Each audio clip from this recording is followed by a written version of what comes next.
आणि त्याच्यासाठी म्हणून आम्ही येत्या 26 तारखेला रविवारी येत्या 26 तारखेला आम्ही हा मोर्चा आम्ही काढत आहोत. हा मोर्चा निघेल शिवाजी पार्क शिवतीर्थावरून हा निघेल आणि हा मोर्चा जाईल सिद्धिविनायकाच्या इकडे. तिथे जाऊन आम्ही देवाला साकडं घालणार आहोत की या सरकारला सुबुद्धी देव, आणि याच्यासाठी म्हणून तिकडे आम्ही त्याची सांगता करणार आहोत. आणि हा आत्ताचा आमचा कार्यक्रम आहे. मला असं वाटतं पुढे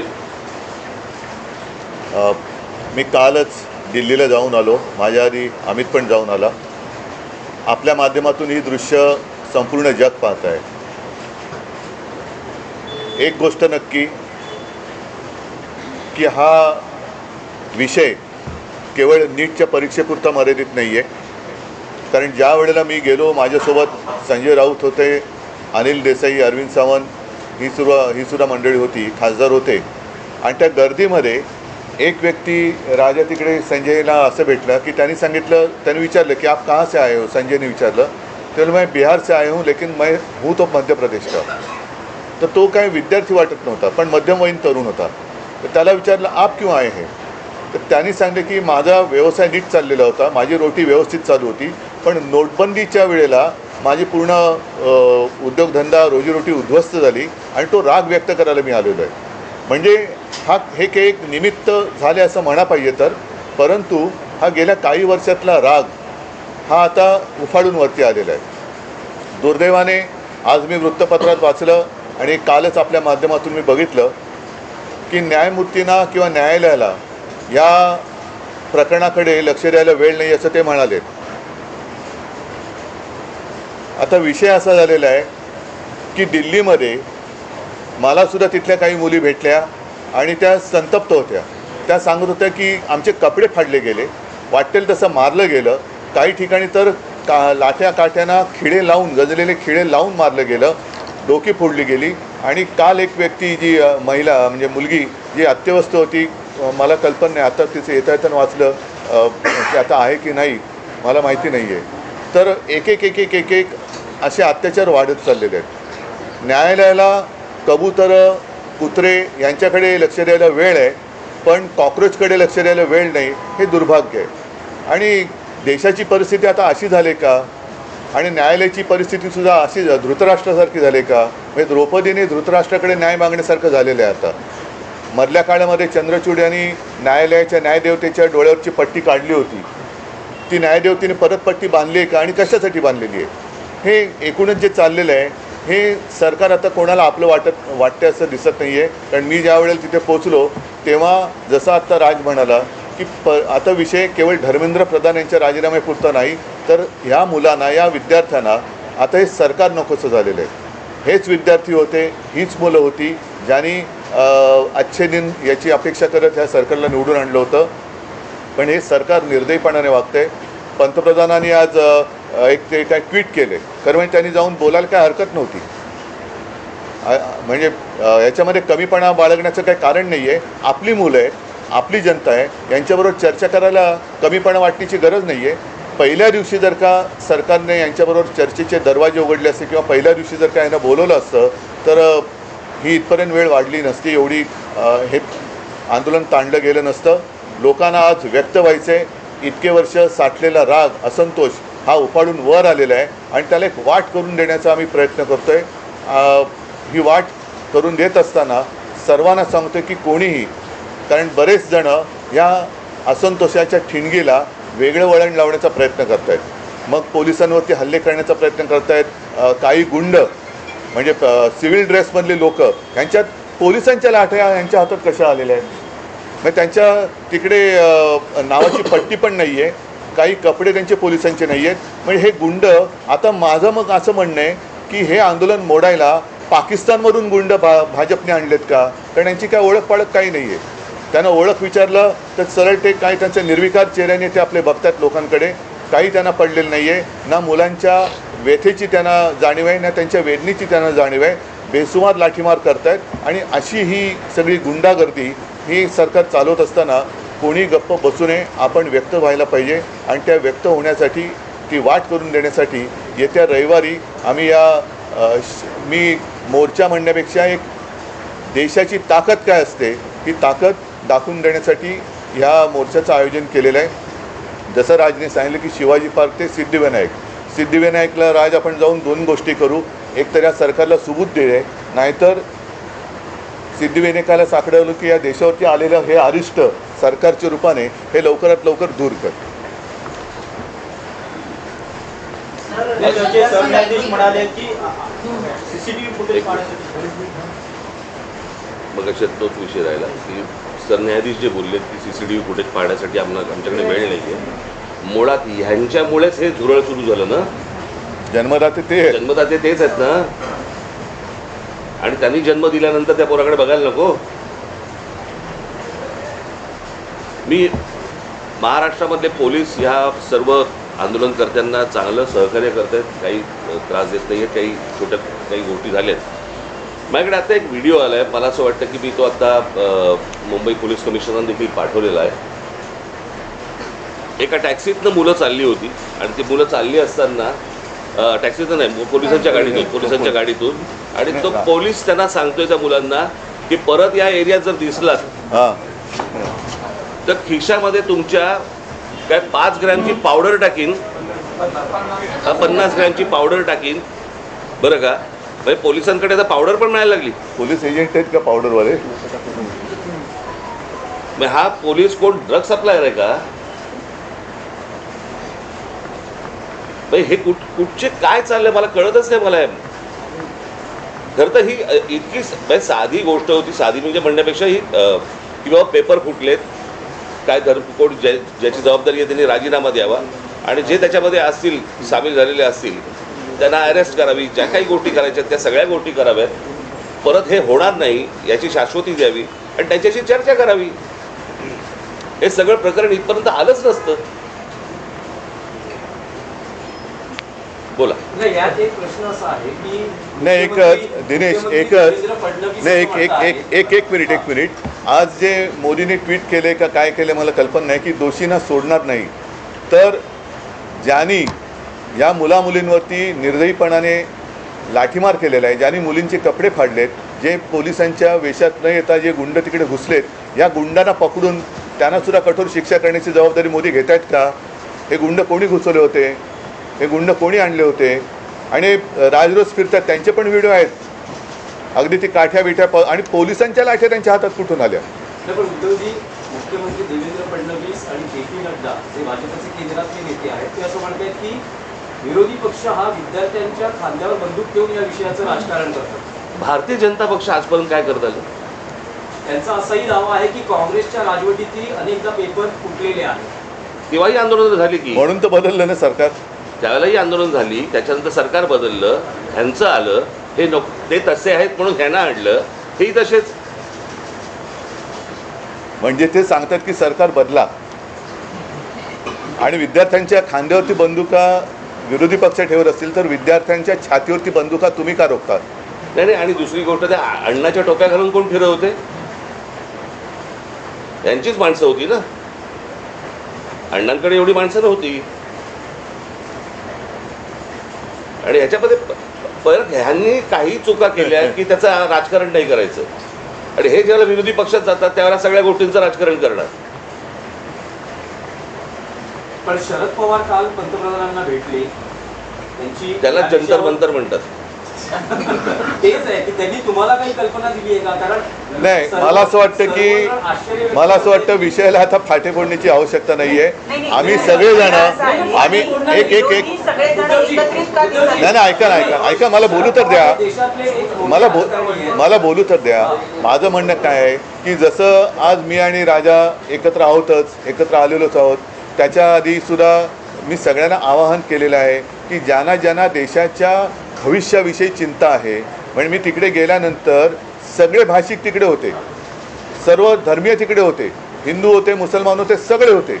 आता ज्यांना देशाचं, कारण हा देश जर का आपला आहे तर देशाच्या भविष्याची ज्यांना चिंता आहे त्यांनी पंतप्रधानांना भेटून त्यांची एक चिंता व्यक्त केली असेल तर मला माहिती नाही. तर त्यांनी मुलांना भेटायचं, ते परवा तिकडे गेले होते. पंतप्रधानांनी आता मुलांना भेटण्याची गरज आहे. आणि नुसतंच असं जर का ढकलम गाडी चालणार असेल तर काय उपयोग नाही आहे.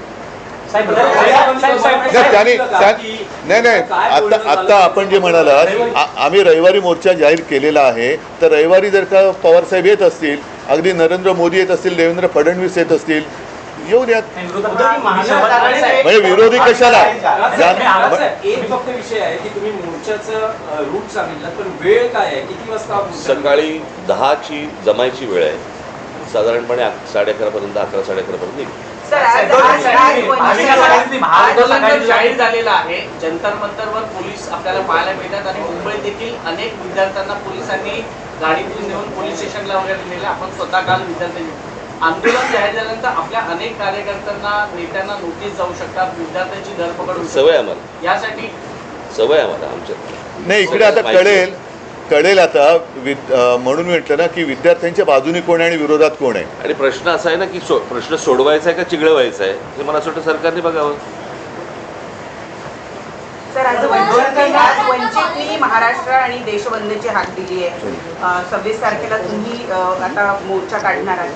प्रत्येक राजकीय पक्ष वेगवेगळ्या गोष्टी करण्यापेक्षा पहिली गोष्ट म्हणजे आता ते जाहीर करणं हे आम्हाला माहीत नव्हतं. त्यांनी स्वतंत्रपणे जाहीर केलं ही गोष्ट, बरोबर आहे. आम्ही देखील जे काही ज्याला मोर्चा म्हणा किंवा काही म्हणा, ह्या सगळ्या गोष्टी करताना तिथे आमचे राजकीय पक्षाचे झेंडे नसणार, कळलं का. तिथे जर कुठचे झेंडे असतील तर ते फक्त तिरंगे असतील, देशाचा झेंडा असेल, बाकी कुठचेही राजकीय पक्षाचे झेंडे त्या सगळ्या अख्यामध्ये कुठेही नसणार. आणि आत्ता उद्धव सांगतात त्याप्रमाणे काँग्रेसशी देखील बोलणं चालू आहे, ते देखील सहभागी. काल माझं बोलणं झालं, राहुलजींचं पण झालं, मग सपकाळांचा फोन आला होता आणि त्यांनी पण सांगितलं की आपण एकत्रितपणाने या गोष्टी करू. आता हे आम्ही परवाच्या मोर्चाची घोषणा तर केलेली आहे, आता त्यांनासुद्धा आम्ही सांगतोय सगळ्यांनीच, अगदी पवारसाहेबांना असेल आणि भारतीय जनता पक्षातल्यांनासुद्धा जे विद्यार्थ्यांचे खरे पालक आहेत, ज्यांना विद्यार्थ्यांबद्दल तरुणांबद्दल चिंता आहे, आणि असे अनेक भाजपची लोक आहेत की त्यांना आता असं वाटते की आपण भाजपचे समर्थक राहून गुन्हा केला, ते सगळेजण या मोर्चात सहभागी होऊ शकतात. आणि मला असं वाटतं एकच मिनटं, आणि मला असं वाटतं विद्यार्थ्यांबरोबर आवाहन करीन की पालकांनी देखील याच्यामध्ये सामील व्हावं. फोन केलं, फोनवर बोलू. नाही, एक तर काय झालं, मी तिकडे रात्री पोचलो त्यावेळेला त्यांचं आंदोलन नुकतंच संपलं होतं आणि त्यांना मला वाटतं ते कुठलं छत्रसाल स्टेडियम तिकडे नेलं होतं. मला जंतर मंतरवरती जायचं होतं कारण अभिजित आणि सगळेजण तिकडे वाट बघत होते. मी तिकडे गेल्यानंतर मग माझी काही भेट झाली नाही, पण काल सकाळी माझं फोनवरती बोलणं झालं. भविष्यामध्ये आपण जंतर मंतरवर विद्यार्थ्यांशी थेट संवाद जाण्यासाठी जाणार आहात? अरे मी आत्ताच गेलो असतो, माझी तब्येत बरी नव्हती. नाही, दुसरा मुद्दा काय माहिती आहे ना, जंतर मंतरवरती एक केंद्रबिंदू झालेला आहे, पण ही आता पूर्ण देशाची भावना आहे. म्हणून मी जे म्हटलं ना की एक राष्ट्र एक भावना, जो जिथे जिथे आहे तिथे त्यांनी या गोष्टीचा विरोध व्यक्त केला पाहिजे. सगळेजण काही जंतर मंतरवरती पोहोचू शकतात, जाऊ शकतात आणि जाण्याची गरज आहे असं मला वाटत नाही. आज ग्रामीण भागात सुद्धा आंदोलनं होत आहेत, राज्यातल्या आणि देशातल्या अनेक शहरांमध्ये ही आंदोलनं होत आहेत. विद्यार्थी झुंडीच्या झुंडीने बाहेर पडत आहेत. आणि कालच एक मी व्हिज्युअल बघितलं की एक तरुणी त्या पोलिसांच्या गाडीसमोर एकटी उभी राहिली होती, इथेच बाजूला. ही तरुणांची ताकद आहे. ज्या ताकदीला झुरळ समजलं जातं, त्या झुरळांच्या ताकदीला आता हे घाबरलेले आहेत.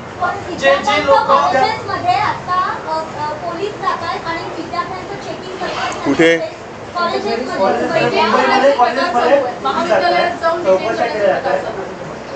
काय कसले चेकिंग करतात?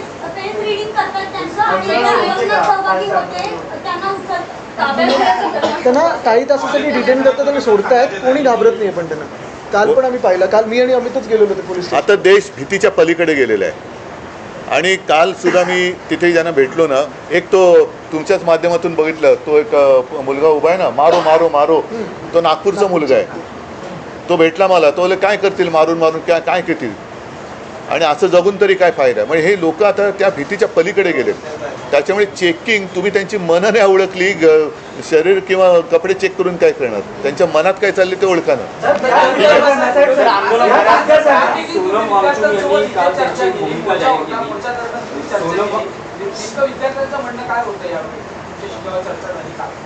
आलं नाही तुमच्यापर्यंत? त्यांनी व्हिडिओ काढले होते ना. ऑडिओ व्यवस्थित नाहीये ते का? त्यामुळे सोनम वांगचुक यांचं असं म्हणणं आहे की विद्यार्थ्यांवर ज्या केसेस आहेत हो. त्या मागे घेतल्या तर आपण आंदोलन किंवा उपोषण संपवतो. तुमचं विरोधी पक्षाचं काय म्हणणं आहे की याचा लॉजिकल एंड म्हणजे धर्मेंद्र प्रधान यांचा राजीनामा तेव्हाचे आंदोलन थांबेल, की सरकार असं म्हणते की चर्चा करायला या, लोकसभेत संसदेत यावर चर्चा होईल आणि त्यानंतर मग पुढचा निर्णय घेण्यात येईल. आता तिकडे Logical end काय?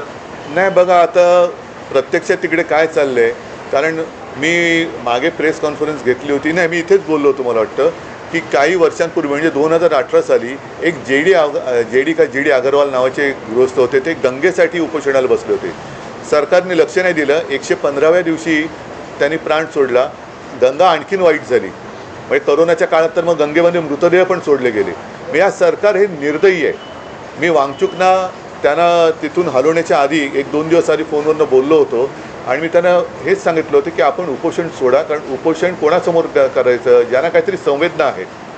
या सरकारला संवेदना नाही आहे. त्याच्यामुळे त्यांना असं वाटतं की अशी लोकं गेलेली बरी, म्हणजे एकदा काय ते सगळं स्मशान शांतता होऊ द्या. पण तसं दिसत नाही आहे. अनेक जण आता प्रत्येकाच्या मनामध्ये ही ठिणगी पेटलेली आहे. त्याच्यात तुमचा जो विषय आहे की धर्मेंद्र प्रधान, शेवटी मग जबाबदारी कोणाची आहे? जे जबाबदार आहेत त्यांना सोडणार नाही. मग धर्मेंद्र प्रधान पहिले जबाबदार आहेत, त्यांना का सोडत आहे? आणि धर्मेंद्र प्रधान पण कोणी एकेकाळी पेपर फुटीच्या विरुद्ध रस्त्यावर उतरले होते असं म्हणतात, जे आता विद्यार्थ्यांचं नशीब फोडत आहेत. राजसाहेब, तुम्हाला काय वाटतं की चर्चेतून, सरकारमध्ये चर्चेला या, यातून मार्ग काढू, तुम्हाला असं वाटतं की चर्चेतून मार्ग निघेल? हे सुरुवातीला करायला पाहिजे होतं ना. हीच गोष्ट उपोषणही झालं नसतं, लाठीचार्ज झाला नसता, मुलांनी मार नसता खाल्ला. काय झालंय, आता घराघरामध्ये हे सगळं पोहोचलेलं आहे आंदोलन. त्याच्यामुळे सरकार आत्ता बॅकफूटवरती गेलं आणि म्हणून आत्ता ते सांगतात की आमच्याशी चर्चा करायला या म्हणून. कळलं का? ज्यावेळेला ज्यावेळेला त्या शेतकऱ्यांनी, ज्यावेळेला पंजाबच्या शेतकऱ्यांनी, हरियाणाच्या शेतकऱ्यांनी ज्यावेळेला मोर्चा काढला होता, त्यावेळेला काय नाही बोलवलं? कारण तो प्रत्येक घरातला, देशातला नव्हता विषय. आत्ता त्यांना अंदाज आला या सगळ्या गोष्टींचा, त्यांच्याकडे पण यंत्रणा आहेच त्यांच्याकडे, की अंदाज आला की हे घराघरात पोचलंय आणि घराघरात पेटलंय. म्हणून आता बोलतात की आमच्याशी चर्चा करायला या. मणिपूरच्या प्रकरणात, त्या शिखांच्या प्रकरणामध्ये काही ट्विट केल्याचं आढळलं का पंतप्रधानांनी? त्यांच्या लक्षात आलंय की हे आपल्या अंगलट आलेलं आहे आणि म्हणून ही आता सारवासारव सुरू आहे. आणि एकच आता नाही एक मिनिट, तुम्ही जे आता सांगितलं ना, तुम्ही जे आता सांगितलं की आता घरोघरी जाऊन चेकिंग, कॉलेजमध्ये जाऊन चेकिंग, तर मी सरकारला आणि पोलिसांना एक नम्र विनंती करेन की तुम्ही आणखीन आग भडकवू नका. ही मुलं शांत आहेत, त्यांच्याशी नीट चर्चा करा. ही शांतता भंग करण्याचं काम पोलिसांनी आणि सरकारने करू नये. मुख्यमंत्र्यांना आजही शंका आहे, ते म्हणतात की अँटी सोशल एलिमेंट, असामाजिक. आम्हाला पण शंका आहे की आता सरकारमध्ये असे कोण परकीय शक्ती सामील झाल्यात का की या मुलांना, देशाच्या विद्यार्थ्यांना चिरडण्यासाठी? आणि मी तुम्हाला सांगतो, 26 तारखेला जर असे कोणी घुसवण्याचे प्रयत्न केले ना, फटकावून काढणार. कळलं का? शांततेने मोर्चा असेल, शांततेने ह्या सगळ्या गोष्टी होतील, याच्यामध्ये कुठचीही हुल्लडबाजी नसेल, काहीच गोष्टी नसतील. पण उद्या जर समजा दिल्लीसारखं इथे काही करायचा प्रयत्न गुंड केला, घुसवले, इथे काही करायचा प्रयत्न केला, आमची लोक सोडणार नाहीत. सर, हे सगळे उद्याचे मतदार आहेत, हे सगळे ह्या सगळा आक्रोश जो आहे, तुम्हाला वाटतं का ते मतपेटीतून दिसेल? कारण आधी आपण ते हा विषय मतपेटीचा नाही आहे. पहिली गोष्ट तुम्ही लक्षात घ्या, आत्ता हा विषय मतपेटीचा नाही आहे, हा विषय कुठच्या निवडणुकांचा नाही आहे, हा विषय आहे त्यांच्या न्यायाचा. कळलं का? उद्या परीक्षेला बसलेली हे सगळे विद्यार्थी, विद्यार्थी आत्महत्या करतात, याचा अर्थ काय समजून घ्या ना. इथे मतपेटीचा विषय येतो कुठे? पण ज्या प्रकारचं देशामध्ये सत्ता राबवली जाते त्याच्या विरुद्धचा राग हा मला असं वाटतं प्रत्येक राज्यांमधून बाहेर येतोय. ही सर्वात महत्त्वाची गोष्ट आहे.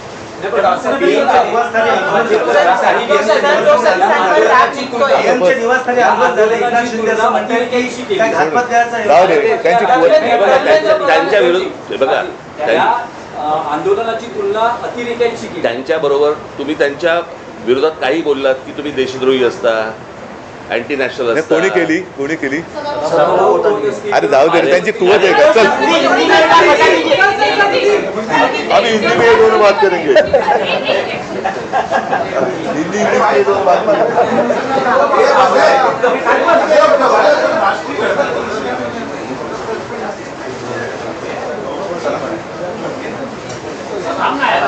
क्या है